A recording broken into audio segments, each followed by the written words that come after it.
আজকের এই পর্বে আমি আলোচনা করব অর্ডার লিস্ট ট্যাগ সম্পর্কে। চলুন শুরু করা যাক। ওএল দ্বারা অর্ডার লিস্ট বোঝানো হয়। অর্ডার লিস্ট ট্যাগ আমি শুরু করলাম, অর্ডার লিস্ট ট্যাগ আমি শেষ করলাম। অর্ডার লিস্টের কাজ হচ্ছে সিরিয়াল অনুযায়ী 1 2 3 অনুযায়ী কোনো কিছু আসবে, একটা তালিকা আসবে, আর এর মাঝে লিস্ট ট্যাগ ইউজ করতে হয়। লিস্ট ট্যাগের কাজ হচ্ছে যে নামগুলো আমি দেব সেই নামগুলো সিরিয়াল অনুযায়ী আসবে। আমি 3 বার লিখব, কন্ট্রোল সি, আমি কপি করে নিলাম।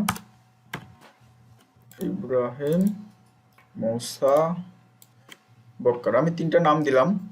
এখন দেখা যাক আমাদের আউটপুটে কি আসে। ফাইল থেকে সেভ, রান উইথ ক্রোম। আপনারা দেখতেই পাচ্ছেন এখানে 3টা নাম এসেছে এবং তার পাশে 1 2 3 সিরিয়াল অনুযায়ী এসেছে।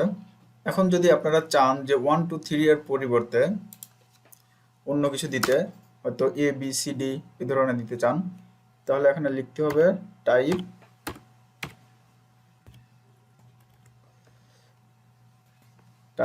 ছোট হাতের এ দিলে ছোট হাতের এ।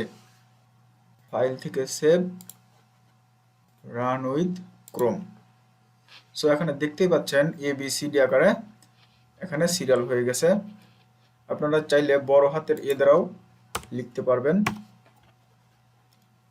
ফাইল থেকে save, run with Chrome. So দেখতেই পাচ্ছেন এখানে বড় হাতের এ বি সি দ্বারা সিরিয়াল তৈরি হয়ে গেছে। এখন আপনারা যদি চান যে এ বি সি ডি 1 2 3 কোনো কিছু যদি দেখতে না চান, শুধুমাত্র যদি নামগুলো দেখতে চান, তাহলে আপনাদের লিখতে হবে STYL স্টাইল, অ্যাট্রিবিউট ইউজ করতে হবে,